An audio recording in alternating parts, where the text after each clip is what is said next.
I walked to the store and I bought everything I could buy with that $5, and I flipped that 5 into 60 that very day and turned that into 600 by the end of the week. And I have been flipping that same money for the last 17 years. And what I realized is I could be sick or I could be tired, but I couldn't be both. What I was telling you is I was waiting to get enough equipment.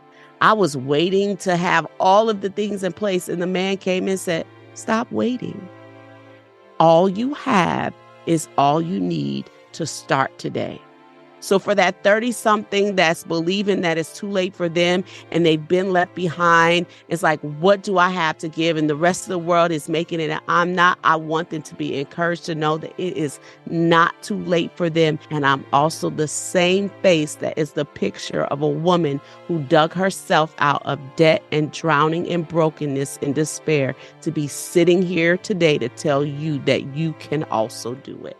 Hello, this is Mignon Francois, and you're listening to Dreams and Drive. Hey, Dream Drivers, welcome to episode 359 of the Dreams and Drive podcast. And today, our guest is Mignon Francois. Mignon is a speaker, entrepreneur, and community leader, and she's also the author of Made from Scratch, Finding Success Without a Recipe. And in her memoir, Mignon shares her story of finding success with no presets in place, mapping a journey that led to the joy that has now become synonymous with her name. After years of drowning in debt and brokenness, Mignon founded the Cupcake Collection in 2008 on the last $5 she had to feed her family and turned it into a legacy with over 5 million cupcakes sold to date. I just love her grassroots story of success. And, there's so much that you guys are going to get from learning and listening and just really taking in all the tidbits about her own journey that Mignon's going to share with us today. Us dream drivers need this inspiration and this encouragement because there's going to be days when we feel like, we don't have enough to get started or we don't have enough to keep going. And let me tell you, after listening to this episode, you are going to feel like your fuel tank is full and you got what you need to keep the journey alive.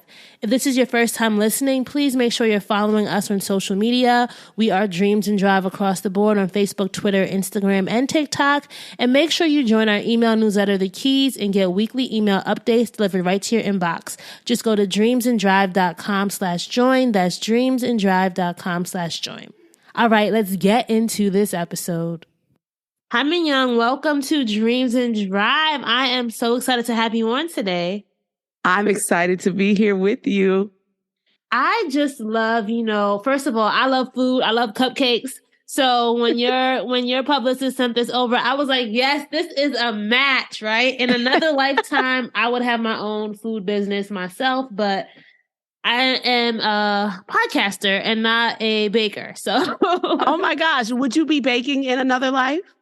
I would be a baker, a regular chef doing regular food in my own restaurant, but who knows? Maybe in life number 2 or wherever life I'm on, whatever.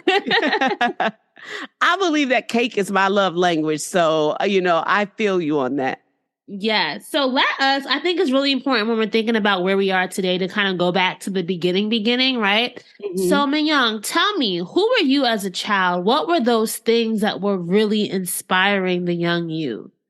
Oh, that's so good. As a child, I was shy. I thought I was ugly. I always thought I was going to be famous. I believed that God didn't waste this fabulous name on nobody knowing it. So I had to do my due diligence to make my name great. I was always too afraid to do the things that were on the inside of my head. So I sat back and watched other people do the things that I wanted to be doing because I was too afraid. Wow. There's something in there that I want to ask you a little bit more about. Is you felt like you were going to be famous, right? Mm-hmm. What was that feeling? Was it this feeling of knowing that you were special in some way, but didn't really know how that would articulate for you? Yes, it was really all about my name. My name was so different than everybody else's, and I wanted to change it so much. we often laugh about it because I wanted to be Jody. Because at the time when I was a That's teenager, boring. Jody Watley was a thing, and I wanted to be Jody. And so I think I wanted to be anything but me. But in the meantime, and especially as I got older, God began to show me that I was different for a reason and that he had made me special. And I started realizing that people were going to be saying my name. And so I began to know that it was going to happen. Not that I was looking for it to happen, right? But just that I knew that it would happen, but I didn't know what for.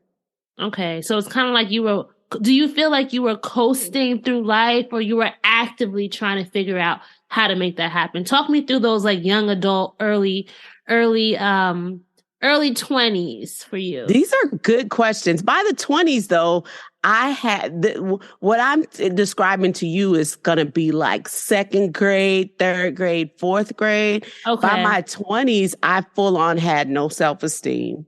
By the 20s, I had a full family of 5 and a husband.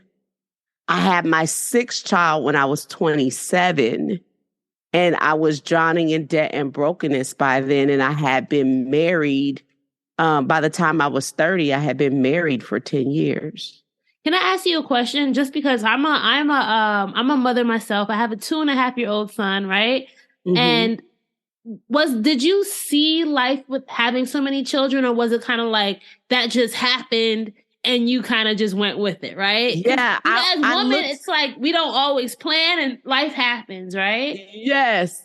I think I am a person, I always say this, I'm a person that flies by the seat of my pants. I have, a first class seat on Fly by the Seat of Your Pants Airlines. Okay. So nothing has happened the way that I thought that it was going to go. And I looked back over my high school yearbook. I never thought that I would have any children. I thought I was going to be like the rich auntie. Mm-hmm. And none of my siblings have a lot of children, but I'm the one with, 7 of them. Okay. Now that's so interesting. I know a lot about, like, in your story, this is something that you talked about in past interviews, and I'm pretty sure you touch on this in your new book, Made from Scratch. Talk to me about that moment when you're in your early 30s and you realize, like, all right, something's got to change for me. Actually, you know what? Before I ask you that, what was your dream? Was there something that, like, you were really working towards, that you could see through the horizon while you were raising your children, but you weren't yet sure how you would get there? Yeah. So before I even got married, I went to high school. I graduated from high school early. I went to college early. I thought that I was going to be a doctor. I couldn't apply the science to the human body. So I ended up having to change majors, but I had to only change majors because I wasn't ready for the college campus parties, and I got pregnant only 1 year in. Okay. So then I needed to do something that was going to be better for me and my baby. But I think I was always thinking about him. And then when there were more, thinking about them. I was never looking for my own dreams to come true. I was always thinking about propelling theirs. I think most of my life, I knew I had a calling upon me, and I was just trying to make $1 out of 15 cents. And I was just trying to figure out how we were going to do that. By any means necessary would have been fine with me, just as long as we would have been able to do it. So most of my life was supporting my ex-husband's life and the things that he came up with to do. But as a stay-at-home mom, he really wasn't supporting me. And my job as a stay-at-home mom was to take care of the finances and to manage our household. But without much to manage, I had to start looking for something that I could use to get us out of debt and stop us from drowning in brokenness. I mean, we lived in a house most of the time without electricity on a regular basis, and water that I bought from the store to fill up the bathtub so that the baby could go first because he was the cleanest. Oh, man. Wow. Did you ever at one point think, like, how did I get here? What did I do? Like, oh, yes. I know how I got there. I know what I did. I absolutely heard the moment when God told me, do not get married to this person. And I did it anyway, because I felt like the invitations have been sent out. People have bought plane tickets. They've already purchased their gifts. And I believe these are things why 19-year-olds probably shouldn't be making decisions like this. Maybe but not, I was right? also trying to escape the fact that my older brother had told me, no one's ever going to want to marry you. You have a kid. Nobody wants that. So I needed to be grateful for the fact that somebody was asking me to marry him. This is a lot of lies that I believed in my life, from, an older brother that's naturally just bullying you Yeah. to the enemy who was desiring to devour me so that I wouldn't become all of the things that God had said to me. Okay. By the way, these are really great questions. Thank you. Now, I told you I try to get to the heart of it, right? Because everyone can go and get the facts of your story, but there's always the little things along this road to what makes us to who we are today. So it's funny because you had mentioned how, you went from being this very confident or very ambitious, forward-looking child to then this bout of really struggling with self-esteem.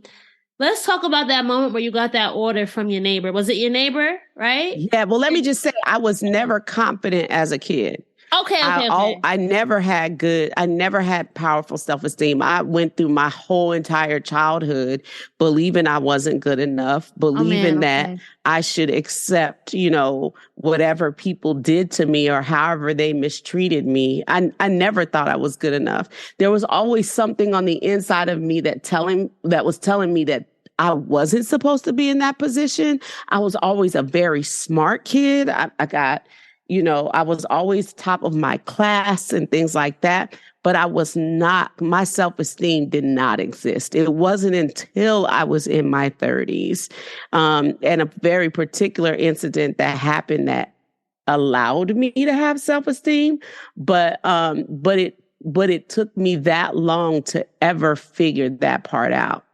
Okay. Thank you for that clarity there, because, I think it's something that we all can relate to, especially those kids who are smart, right? And it's like that inside knowing. It's like, how do you translate what you know inside to how it shows up in the world? And I know you mentioned you had saw the signs with your ex-husband. Maybe this wasn't what you were supposed to do and you still did it anyway. And not saying that sometimes you have to go through sometimes my mom always told me in a Jamaican accent, those who don't hear, feel, right? Yeah. But can you say it to me in a Jamaican accent? Well, that wasn't a Jamaican accent. I can't do it. Yeah, say it to me in a Jamaican accent. Those who don't hear. I can't do it. I can't do it. I am horrible. I love it. I love it when I hear children of, people who speak other languages speak the language like their parents do. It's just so fulfilling. I love it. I try. They tell me just to stop. It really is bad. But I thought it was amazing. The thing there though is with all the bad stuff that happens to us, sometimes it helps us get to where we need to go. I was telling my sister the other day, she's gone through some kind of job changes and feeling like, how did I get here? And I said to her, sometimes things have to happen in order for things to happen. Does that make sense? Yes. Yes, right? I just finished telling my team that this morning. We had prayer together before we open our stores. And what I said to them is nothing just happens. And if all things are working together or in synchronicity for your good, according to the word of God that I'm reading, then that means that no matter what it looks like, it's working for you, not happening to you. Yeah. Sometimes you have to, get to the bottom of you have to be in the valley in order to see a mountaintop exist, right? Yeah. So talk to me. I want to get to this moment of when you had to make a decision, risk it, and take a chance on yourself and your future. It was when my neighbor knocked on the door. I was sitting in the back of the house. I was doing the Dave Ramsey baby steps plan. I had finally pulled out the envelopes and decided to start stuffing cash in them. And because I told you I was a stay-at-home mom and I was, trying to manage the money that my husband was bringing, I was having to hide money here and there and save up money over time in order for there to be enough money to make any of the ends meet. And I was putting money in envelopes, what I had, and I only had $5 left. And I hadn't paid anything. I hadn't paid for anything. Yeah. And all I had was $5. And I hadn't even fed the family or hadn't budgeted for us to have groceries. I was in the dark because we didn't have electricity. And so I was saving up the gas in the generator in the middle of the day and just living by the light of a window or staying gone from the house all day so that when my children came home, they could have normalcy. And so when my neighbor knocked on the door asking me to make cupcakes, essentially what she was asking me to do was take the only $5 I had and go to the store and flip it into something. Like, she didn't know that, but that's Did the you way even I bake? saw it. Were you like, why did she even ask you to make cupcakes? Hey, Dream Drivers, y'all want to be inspired today? You got to meet the 2023 McDonald's Change Leaders, 10 young people who are working to make change in their communities. All year long, McDonald's is helping them level up and spread the word about what they're doing. And they're up to some impressive stuff, writing books that teach our babies to love our history, challenging our ideas about autism, and a lot more. These young leaders are on it, y'all. Check them out at mcdchangeleaders.com. Dream Drivers, Walgreens knows you need your medications, but sometimes what you really need is a prescription for more time with your family or friends, or just more time to do what you want on a Saturday afternoon. That's why Walgreens offers same-day RX delivery to where you are. So you can get more than just your meds. You can get your prescription to save time at the pharmacy. And when you have pharmacy questions, which let's face it, we all do, Walgreens will be there for you with a helpful 24/7 pharmacy chat. So when you need to know, which med do I take before bed again? Or, is it safe to have a glass of wine with my prescription? You can ask a Walgreens pharmacy expert that question no matter where you are or what time of day it is. And that gives you more than just answers. It gives you your prescription for peace of mind. Delivery is available on eligible prescriptions only. See details at walgreens.com/prescription delivery. That is such a great question. I did not know how to bake when I started the business, but I was listening again to Dave Ramsey. He was telling people they could get out of debt by having a bake sale or a garage sale. But we had sold everything we had to get to Nashville. And so here in Nashville, I didn't have anything to have a garage sale with. So I could only do a bake sale. Problem is, I couldn't bake. Well, once I let my daughters know that we were going to bake sale, they at first said they were on board, but without my oldest daughter, who let me soon after know that she was going back home to New Orleans, my youngest daughter is not really interested in it. So mommy, who feels like she's told the whole entire world that she's going to open a bakery, has to keep her word because I'm a woman of my word and I do what I say I'm going to do. And that's why I usually don't talk about what I'm going to do, because I don't want people to hold me accountable for those things. But in this process of writing Made from Scratch, Finding Success Without a Recipe, I learned that I had to hold my own self accountable. And so it didn't matter who I told it to. God was watching me. And so when she asked me to make cupcakes, she wanted to give them to all of her clients. And I kind of looked at her like, so tell me about this deal you want to give me. Because in the back of my head, I don't even have money to buy ingredients. And she could see the perplexity in my face and says, when you give me some, I'll pay you some. And I said, okay, I'll do it. Shut the door, went inside, and I began to have a come to Jesus moment with God. Like, God, why would you give me this opportunity that I've been waiting for when I don't have any money to go buy ingredients? And I heard God say, but I feed birds who don't toil or store up in barns, and they don't look like me, but you do. So how much more will I do for you? And I put my shoes on. I walked to the store that was just a couple of blocks from our neighborhood. There's a Kroger. And I bought everything I could buy with that $5. And I flipped that 5 into 60 that very day. And I turned the 55 because I had to put the 5 back that I started with just in case something went wrong, and turned that into 600 by the end of the week. And I have been flipping that same money for the last 17 years.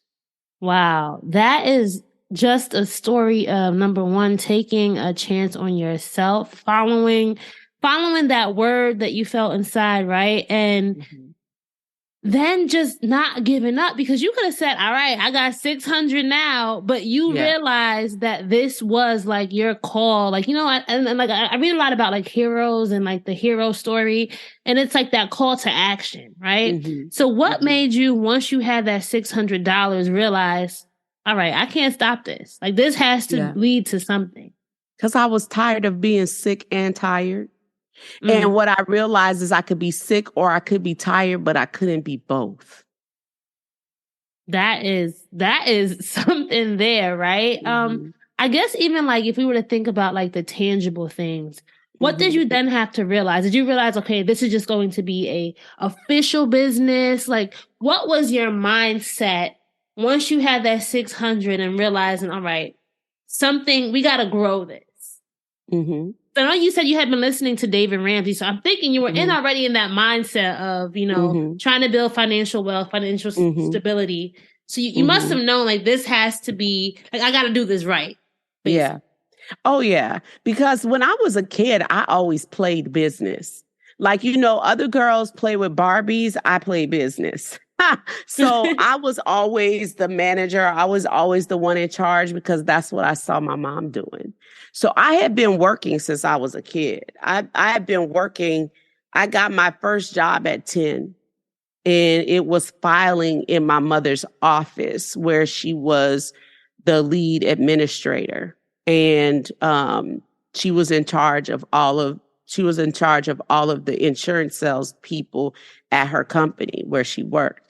And so I would just go around looking for things that I could do. I don't know why I was always interested in earning money. I've always been aware that I needed to earn the things that I wanted to have. And so it has always been on the inside of me that I wanted to make my own. And so when I got that $600, I knew that I wanted to have more bake sales, not because $600 was enough, but that it opened an opportunity for me to be in control of my own narrative. And this is why I believe that entrepreneurship is freedom. It is freedom to be in control of your own labor and your own time, which is why I love what God has shown me in this process of writing this book over the last 2 years. Because it took me 2 years to write my own story down, the story I was living every day. That's okay. That I, know like the back of my hand. But God showed me that this was a redeeming of time, that my ancestors, listen, let me just say, my father was born on a sugarcane plantation. I'll just let that sit there for a second. So that means his mother, his forebearers were enslaved people. Yeah. His eldest sister grew up on that plantation.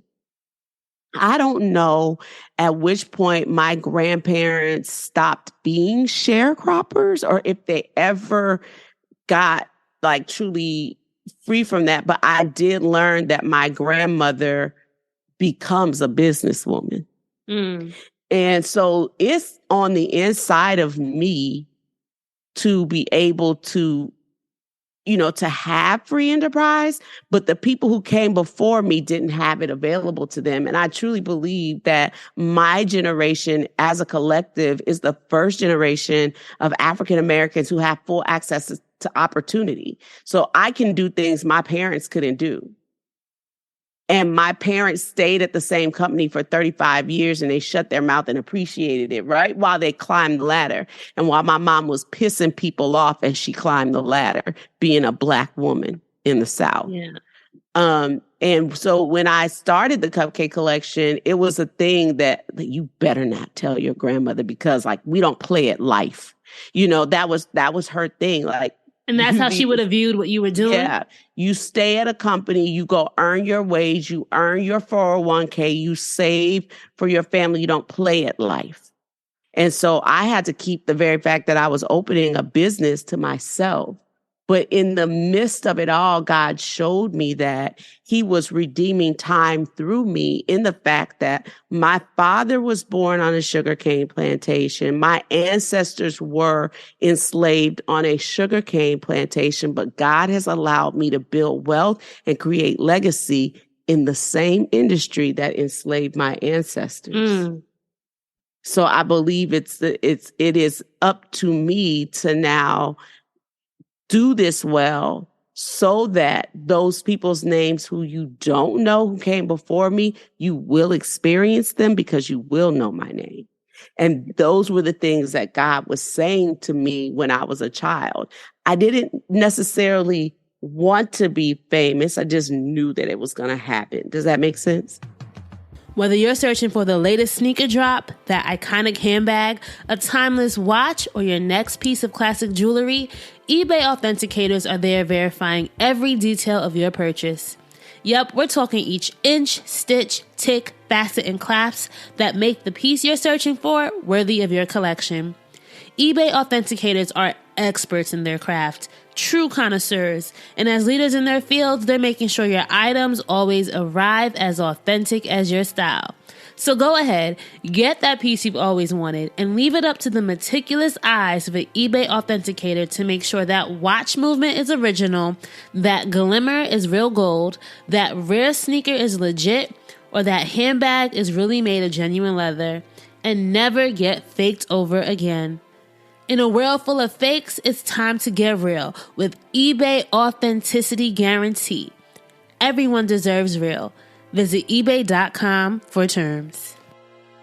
Now that makes a lot of sense. And, as you were talking, I was even thinking it's kind of like when a curse becomes a gift, right? Like when the thing that was seen in a negative light, let's say that's sugar, right? Really became the sweetness. It was kind of like sugar was spice for the people before you, right? But now that sugar was what has made your life sweet. Yeah.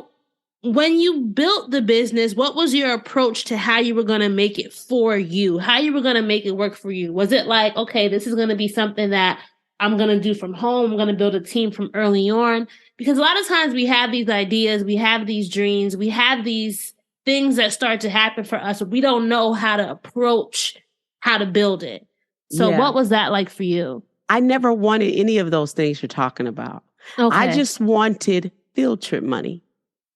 I wanted to help my husband make ends meet. I wanted electricity. Yeah.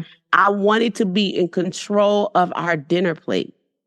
I did not know that all this stuff was going to happen to me. But when I realized that I was set up for this to happen to me, I wanted to share it with everybody. I didn't want to just keep it to myself. I wanted to teach others. Listen, I'm a scientist first. And so I told you about the college party I wasn't ready for, right? Yeah. I had gone to Xavier University on scholarship. I was studying to be a doctor, and I couldn't apply the science to the body. So I was flunking out of my science classes, and then I get pregnant with a baby, and now I got to take care of this baby. So now I got to do something faster than being a doctor, right? Yeah. So I never knew the path that God was taking me on in building a business. But what I have learned is that every stupid thing that you've ever had to do is taking you from where you are to where it is that you want to be. And what I learned about science and business is that building a business is a lot like baking, and baking is science. And when I found the recipe that would work for me, I decided that I was going to get consistent with that thing. And I was going to be regimented about it, because I started looking at other successful people and saying, okay, what do they have that I want? I want their level of success. I want that kind of money. I want whatever they have. God, I want it too. And I heard God say, are you willing to do what they do to get what they have? Which let me know that work was going to be required of me. Because what you never heard them say was things like, oh, I regret the things that brought me here, or, oh, my life was so terrible. No, they looked for the lessons and the things that they had been through. They learned from them and they used those things to make their craft. And what I'm learning in the process is that every business solves a problem. And I, as a mother, was always a teacher. And the problem that I wanted to solve was I wanted to get us out of debt. But I needed to solve a problem that was greater than a problem that just meant something to me. I had to solve a problem that meant something to the community. And what I realized as being a girl from New Orleans, there is always, and I do mean always, a reason to celebrate. And so I could bring the celebration to people in a way that made them feel seen. And in my little neighborhood where I was living, they could use a little hometown bakery, something where someone was making things for them that celebrated them, whether that meant that they were celebrating their divorce or they were celebrating a promotion, or they needed to sit down and talk and have a therapy session over a slice of cake, or a cupcake that they could just sink their teeth into and feel like for just a moment, I needed to feel like I was in control of something that I decided to afford. And today, right now, all it can be is cupcakes. I could be there for that. And so what we began to learn is, hey, there's cupcake for that. Whatever is going on in your life, there is a cupcake for that. I love that. And I think, the way you said it is there can be a very simple answer, right? Like you don't have to necessarily try to cure cancer, right? Like that doesn't have to be the thing that can help you put that dream into motion. It can be something so simple, something that comes easy to you and brings you joy and brings joy to others. And I think a lot of people are walking around with that thing that they don't even realize is a gift. That if they shared it with one person, two people, it could impact and change their life in ways they didn't even know, right? Yeah. Yeah. So good. I want to ask you this, right? As I'm thinking about this story that we're going on right now, is a little journey, right? And in every journey, there is a time when you have to make an exit, a time when there is an unforeseen road closure. There's something that comes along and just really either knocks you out the car, right? You're like, oh, wait, how did this happen? For you, Mignon, what was the thing along your journey that was a really, important challenge? And I say important because I think how you overcome it tells you a lot about yourself and where you're going. So what was that like for you? I think one of the first challenges I had goes back to the electricity situation. So I was in my store. I had been wanting, there's an even better one. I'm even back it up further than that. I think a lot of times people think that success happens overnight. And then all of a sudden they're seeing everybody, they're seeing a person all of the time. It's like, oh, have you seen that person? Oh, everybody's talking about that person, right? That success happens overnight, but it doesn't. Overnight success takes 10 years. And for me, I was working 2 years every day like it was a job before my business ever even opened. And remember, I'm saying I'm just trying to get filtered money. I'm just trying to keep the lights on. And you were a mom, girl. I don't know how I'm struggling with one. And you said 7. I'm like, girl, how? Yes. And the challenge is that I thought, I'm going to put this bakery coming soon sign out that lets everybody know that I'm going to be opening up a business. And this business did not open soon. It took me 2 years to stick to it in order to do it. And that's what I want people to know. Like, you have to stick to something. And that is what God was telling me, to quitting, because I would always quit before, when things got a little tough. I would always quit before I could see success. And the thing that I learned in the process was I wasn't afraid to be successful. I wasn't afraid to fail. I was afraid to be successful, because with success comes, a requirement to show up when you don't feel like it, a requirement when you're tired to keep on showing up. And even as we were trying to figure out, where we're going to put this place, because I told you my neighbor knocked on my door. Yeah. So when I knew that I had a viable business, then it was, well, where are we going to put this business? And I had been looking all over the city for a place that I could afford to put the business. But if I can't afford electricity, how do I afford a place? Mm. And so even the very home that I was living in came back to serve me as the place where my bakery business was going to be. And it took me 2 years to find that out. So is that where you opened up shop at home? Like you made your home was a storefront? Yep, I opened up shop at home. We lived in this very interesting neighborhood that is a historical neighborhood that's zoned residential and commercial. So it was already set up for you to be able to have a little storefront in the front of your house if you so chose to do that. And that's the thing that I want people who are listening to understand. All that you have is all that you need to get you from where you are to where you want to be. So what did I say before? Every stupid thing that you've ever had to do or ever had to go through is taking you from where you are to where you want to be. Now I'm telling you, all you have is all you need to get you from where you are to where it is that you want to be. I remember when the health inspector came in to look around, because it had been some time, it had been 2 years. He was checking on us to see if we were ready to open, and he had come by, and my son had left his dorm size refrigerator at the house. He had painted it red. I was so mad at Dylan. He had painted this brand new dorm size refrigerator red because he wanted it to. I was like, why are you messing up this brand new refrigerator? And every stupid thing, right? Mm-hmm. There are no mistakes. And so when he left that refrigerator at home, he left it at home because he didn't need it. And so because he painted it, I couldn't return it back to the store. So when it was there, I started putting little ingredients in it in order to make things for the neighborhood and for anybody who was calling on me for orders. Well, on the day that the health inspector was coming just to see how I was progressing, if I needed anything to help me get open, he's looking around and he goes, is this the refrigerator that you're going to use to service your shop? And I was like, no, that's just a dorm size refrigerator. He said, does it keep temperature? I said, yes. He said, can you fit your ingredients in it? I said, yes. He said, even if you have to go to the store a couple of times, it'll keep temperature and it'll hold your ingredients. This is enough to get you open. I said, are you kidding me? He said, no.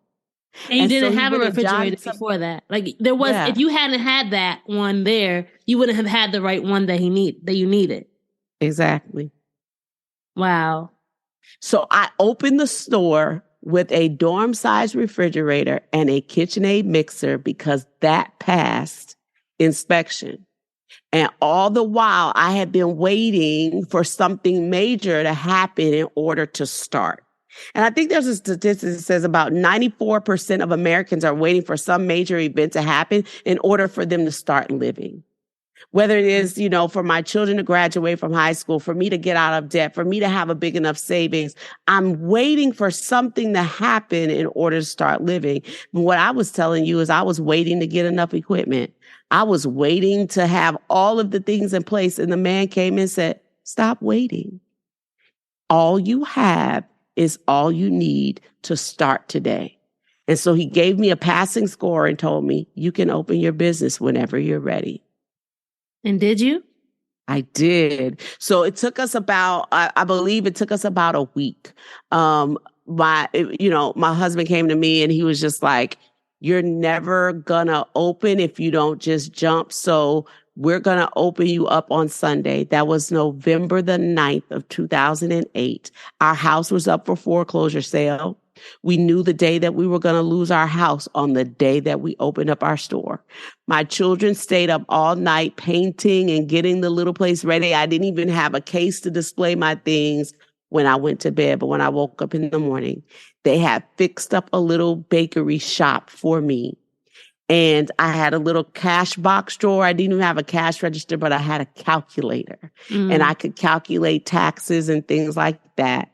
And so we opened up the store with that dorm size refrigerator and a KitchenAid mixer and just a few hours of sleep.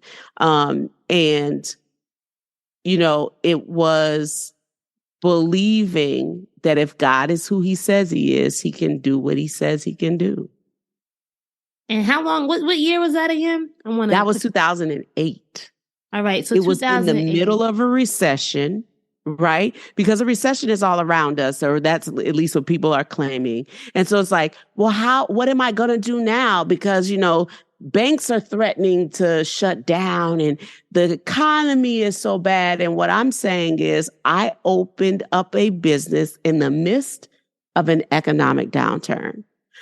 But all of the things that I was doing it debt-free. I was living on the inside of my means, and everything that was happening to me was happening for me, right? And so I don't want people to be afraid that, just because the world might seem to be feeling like it wants to go into crisis, that this may not be the very best time for you to answer a problem for your community. For the rest of the world, because somebody's always going to have some money. Yeah. And you're going to always have something that somebody needs and somebody wants to get from you. And this proved to be a good time for me to answer some of the problems that the world was in need of. And I'm saying to your audience right now, or somebody listening today, this may be the perfect time for you to look at the situation and say, what is it that I have inside of my house? Because that's what I did. I had nothing more than what was already on the inside of my house. I love sharing this story in Kings 4:17 about a widow who was losing everything that she had. Her husband had died and they were coming to take her children to pay off his debt as slaves. And so she goes to a prophet that her husband has been working for and says to him, they're going to take my children. And the prophet says to her, he doesn't give her an answer to her problem. He says to her, what do you have in your house? And that's what I'm saying to your listeners today. What do you have in your house that you can use to get you from where you are to where you want to be? And she says, all I have, remember, that's a phrase I've already told you. Mm-hmm. All I have is a little bit of oil. It doesn't matter how little or how much, all you have is. All you have is all you need to get you from where you are to where it is you want to be. And the other thing I learned from that story is stop calling what you have little.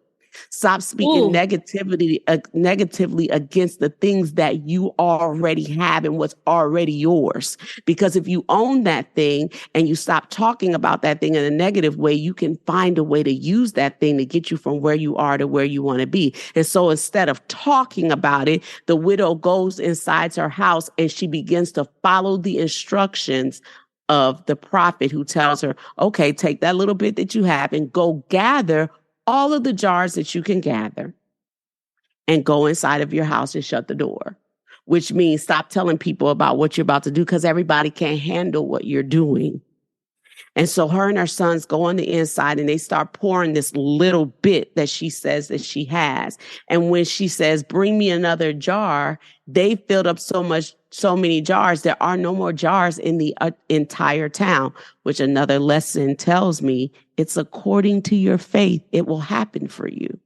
And so which leads me to, share with people another belief that I have is faith will perform for you like money. Had she only gotten 1 jar or 3 jars, she would have only had enough oil to fill those few jars. But because she got every jar that was available in the town, that oil kept flowing until all of the jars were filled. So the story goes that she goes out and tells the prophet, I filled all the jars that I could fill. There are no more in the town. And he says, okay, now go sell what you've made and go and pay off your debt and then live on the rest, which is how I governed my life. I used what I made to go pay off my debt and then I lived on the rest, which is a money secret. I don't live beyond what I can make and I live on the rest. Does that make sense? Oh, that makes so much sense. You know what? I'm going to have to, you can't even see my face. I'm going to put, if I use this clip, I just want people to be able to see my reaction. Like you just spoke some life into me because even along my own journey, you said this early on in our conversation, you asked very good questions, right? Mm-hmm. And even I've started this podcast 2016, and I've always wondered, like, why do people keep listening? Like, anyone could do this. But the fact that everyone I interview tells me you ask very good questions reminds me of, like, it's just that one thing that you have that will make the way for you if you continue to have that faith. And I just needed to hear that today, because I think a lot of us forget about that one little thing that we have, and we have the comparison game, right? Yeah. Social media, and you probably may know this within your own industry. There's so many other, like, food entrepreneurs, probably other cupcake bakeries out there. Oh man, they were on every corner, right? So it's like you really have to instill that faith within your dream and what you know you can accomplish, and kind of put on those blinders, because if you don't, then the thing can fall apart. The thing that's meant for you can. So it's just, I want to just say thank you for sharing that, Mignon. Thank you. Thank you. Thank you for listening. What I have to say, Raina, is that God had told me in the beginning, I said, God, listen, I will do this thing if you will make me successful. If you will make me successful, I will tell anybody who can listen about what they can do if only they believe. And that's what writing this book was all about. It was about making me keep my promise to God, because while I would stop and at every interview and every interaction, I would say, well, what are you doing with that? Or what do you need from that? Or what do you believe? Right? Because it's according to your faith. It will be for you. However much faith you put into that thing is how much you're going to be able to pull out on a return. And so writing this book was about keeping my promise to God, so that wherever you are, you can collide with me, whether that's in the middle of the night on the other side of the ocean, or whether you're 3 blocks down the street from me. I don't have to be booked and busy in order for you to get what you need and take what you need from my story. And the reason why I'm telling this story is not so that people can be all up in my business, but so they can be about theirs. And so the very fact that you're telling me that something about this has resonated with you is just another, like, okay, thank you, God. Thank you for sending Raina so that I could keep my promise to you, and for all the other people who are going to listen to her show, so I can keep my promise to you, that if you would let me, I would tell them about what they could do if they believe. And so that's why I want them to pick up the book. I'll remind them it's called Made from Scratch, Finding Success Without a Recipe. Because sometimes people think that in order to bake a good cake or make a good meal, you got to have a recipe. And sometimes all you have to do is go with God. Even with baking, because girl, I tried baking and it never worked for me. It's a science. And what I learned in my kitchen is that, so this science that they were teaching me in college, that's what this is. So you mean to tell me if I do this with that, I can make it react like this? This is a conversation I'm having in my head. 17 years after I walked up off of Xavier's campus, that I'm in my kitchen just looking at the stuff saying, okay, what am I? Oh, that's what they meant. Oh man. I had always believed I was going to end up in Nashville on Jefferson Street at Meharry Medical College, because I wanted to be a surgeon. I wanted to be a doctor. Yeah. But guess what? I ended up in Nashville, in North Nashville, just off of Jefferson Street, in a bakery business. And the thing about it is that I wanted to be a healer, and I am one. I'm just not doing it with traditional medicine. I'm showing people how they can heal their generational, wealth gaps, close those generational wealth gaps, and create legacies for their family that effect healing for generations to come. But I didn't get to do that by going to Meharry on Jefferson Street. I get to do it every day walking into the Cupcake Collection, just 1 block off of Jefferson Street on 6th Avenue North in North Nashville. I'm going to do a clap for that, Mignon. Okay, so I know we didn't really get to spend a lot of time on just... I've left it to a legacy of the children that are coming behind me.